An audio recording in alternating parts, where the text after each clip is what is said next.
আজকে উচ্চ মাধ্যমিক তোমাদের পরিবেশ বিদ্যা ইবিএস এ যেই কোশ্চেনটিতে পরীক্ষা হয়েছে দেখো সেই কোশ্চেনটি কে কটি করতে পেরেছো অবশ্যই তোমরা মিলিয়ে নাও। দেখো আমি উত্তরগুলো তোমাদের বলে দিচ্ছি। দেখো প্রথমে রয়েছে দেখো এমসিকিউ। তো আজকে এই যেই কোশ্চেনটি করা হয়েছে 10 বছরে এই ধরনের কোশ্চেন হয়নি, অর্থাৎ এতটা পরিমাণে টাফ আশা করি কোনো বই থেকে তোমরা পাওনি। ঠিক আছে, তো এতটাই পরিমাণে টাফ, সে যে কোনো বই বলো, যে কোনো রাইটারের বই বলো, কোনো রাইটারের বই থেকে কিন্তু এই ধরনের কোশ্চেন দেওয়া হয়নি। এমন পরিমাণে টাফ কোশ্চেন তোমাদের করা হয়েছে পরিবেশ বিদ্যায়, হ্যাঁ খুবই টাফ কোশ্চেন। তো অবশ্যই তোমাদের পরীক্ষা আশা করি ম্যাক্সিমাম তোমাদের খারাপ হয়েছে, তোমরা মন খারাপ করো না। দেখো প্রিয় শিক্ষার্থী তোমাদের বলে দিচ্ছি, দেখো রয়েছে এখানে একের ভারতবর্ষে আবৃতজীবী দেখো উদ্ভিদ, বা এখানে রয়েছে দেখো অ্যাঞ্জিওথার্ম প্রজাতির উদ্ভিদের সংখ্যা কত। উত্তর কিন্তু হবে দেখো, উত্তর কিন্তু হবে এ, অর্থাৎ এখানে কিন্তু উত্তর হবে প্রকৃতপক্ষে কিন্তু দেখো 20,000 রয়েছে, 20,000 রয়েছে, উত্তর কিন্তু হবে এ। ওকে, আর হয়তোবা তোমরা বিভিন্ন জায়গায় বিভিন্ন পেতে পারো, কিন্তু আমি খুঁজে দেখলাম, ইন্টারনেটে ইন্টারনেট ঘেটে দেখলাম, বাইজুস থেকে দেখলাম যে 20,000 দেওয়া আছে। ওকে, তোমরা অবশ্যই কমেন্ট সেকশনে কিন্তু জানাবে। এরপরে রয়েছে দেখো তোমাদের দুইয়ে মায়া সভ্যতা পৃথিবীর কোন গোলার্ধে অবস্থিত। দেখো মায়া সভ্যতা কিন্তু রয়েছে দক্ষিণ গোলার্ধে অবস্থিত। অপশন কিন্তু এটা তোমরা জানো, দক্ষিণ আমেরিকার মায়া সভ্যতা আফ্রিকায় রয়েছে। তো এটি কিন্তু অবশ্যই হ্যাঁ দক্ষিণে, ঠিক আছে, মায়া সভ্যতা দক্ষিণ গোলার্ধে। এরপরে রয়েছে দেখো তো একটি শান্ত এলাকায়, একটি শান্ত অঞ্চলের ক্ষেত্রে দিনের বেলায় নির্ধারিত নিরাপদের শব্দের মাত্রা কত। উত্তর কিন্তু হবে 50 decibel. Option A is the correct answer. এরপরে রয়েছে দেখো আই আইএস আইএস আইএস অনুসারে দেখো পানীয় জলে কলিফর্মের অনুমোদিত মাত্রা কত। উত্তর কিন্তু হবে দেখো option A is the correct answer. যদি কোনো কনফিউজ থাকে অবশ্যই আমাকে কিন্তু রেফারেন্স সহ তোমরা কিন্তু জানিয়ে দেবে। এরপরে রয়েছে পাঁচে নিম্নলিখিত সারগুলির মধ্যে কোনটি সায়ানোব্যাকটেরিয়া অ্যাজোলা জৈব সার। ও অপশন কিন্তু এ। এরপরে রয়েছে তোমাদের 7 বলা 6 সুস্থায়ী উন্নয়নের নিরিখে বাণিজ্যিক ঋণ গ্রহীতার জন্য নিচের কোনটি শংসাপত্র বাধ্যতামূলক। দেখো এখানে দেখো আইএস আইএস আমি কিন্তু পেয়েছি এটি, তোমরা কিন্তু অবশ্যই আমাকে কমেন্ট করে জানাবে। ওকে, তো তোমরা বিভিন্ন জায়গায় কিন্তু এটা পেতে পারো, কিন্তু আমি বলছি দেখো আন্তর্জাতিকের ক্ষেত্রে এই আইএস আইএস এখানে কিন্তু রয়েছে তোমার 9001, ঠিক আছে। তো অবশ্যই কমেন্ট সেকশনে কিন্তু জানাবে। এরপরে রয়েছে তোমাদের 7 নিম্নলিখিত কোনটি ওজোন স্তরের সঙ্গে সম্পর্কিত। দেখো মন্ট্রিল প্রোটোকল রয়েছে, মন্ট্রিল প্রোটোকল উত্তর আমেরিকার কানাডায়। উত্তর কিন্তু C is the correct answer. এরপরে রয়েছে দেখো ভারতবর্ষের সঞ্জয় গান্ধী ন্যাশনাল পার্ক রয়েছে তোমাদের মহারাষ্ট্রে, ঠিক আছে, মহারাষ্ট্র এ ইজ দ্য কারেক্ট আনসার।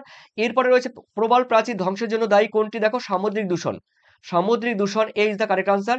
পানীয় জলের বিশুদ্ধতা পরিমাপের সূচক কোনটি। দেখো এদের সবগুলি, ঠিক আছে, উত্তর কিন্তু বর্ণ, গন্ধ আর অস্বচ্ছতা।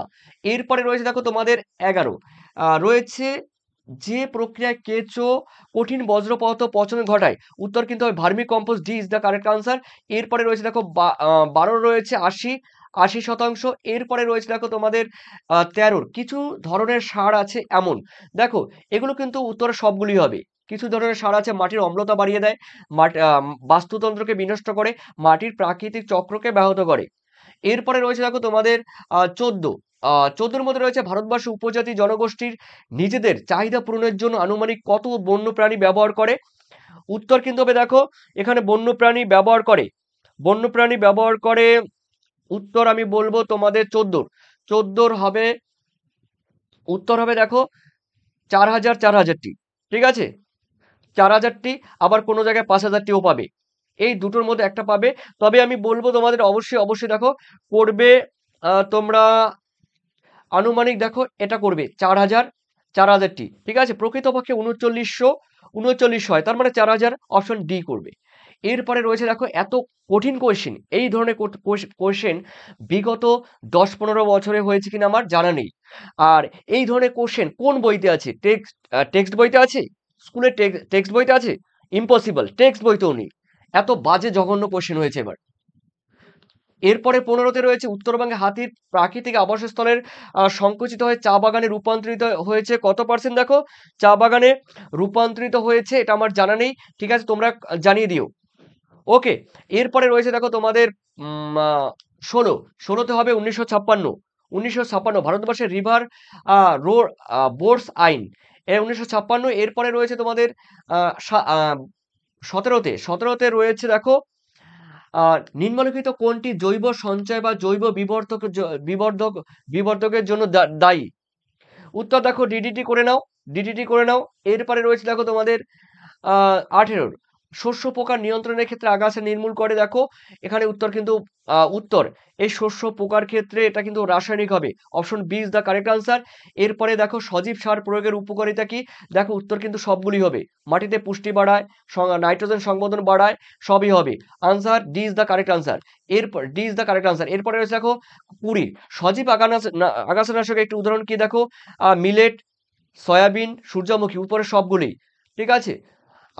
দেখো আবাসস্থলের বৈচিত্র্যের কথার অর্থ হলো বাস্তুতান্ত্রিক বৈচিত্র্য। B is the correct answer. এরপরে রয়েছে তোমাদের 22 রয়েছে দেখো বিগত 50 বছরও দেখা যায়নি, লুপ্ত।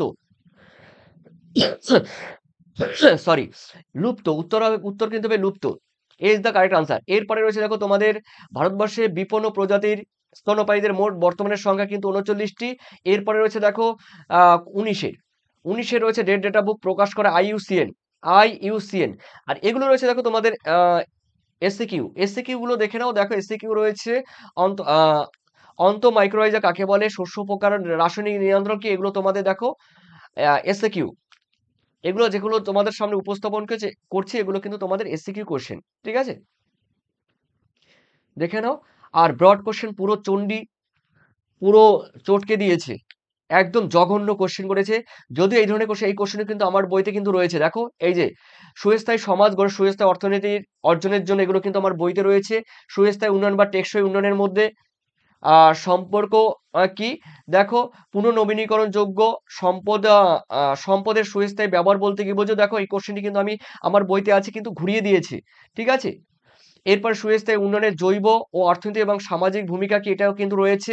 সুস্থায়ী উন্নয়নের ভিত্তি বলতে কি বোঝো? সমাজ রাজনীতির পরিকাঠামো নিরিখে সুস্থায়ী উন্নয়ন নীতিগুলো উল্লেখ করো।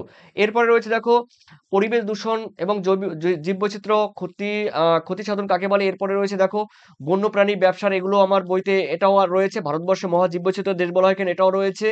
ঠিক আছে। পরিবেশ বান্ধব কৃষি পদ্ধতিগুলো সংক্ষেপে আলোচনা করা রয়েছে আমার। আর বসুন্ধরা সম্মেলন রয়েছে। তো অবশ্যই প্রিয় শিক্ষার্থীরা, তোমাদের এসসিকিউ হয়তোবা কিছুটা টাফ কোশ্চেন হয়েছে, আর এমসিকিউ 50% টাফ হয়েছে, 50% ভালো হয়েছে। অবশ্যই তোমরা কমেন্ট সেকশনে কমেন্ট করে জানিয়ে দিও। থ্যাংক ইউ তোমাদের, থ্যাংক ইউ।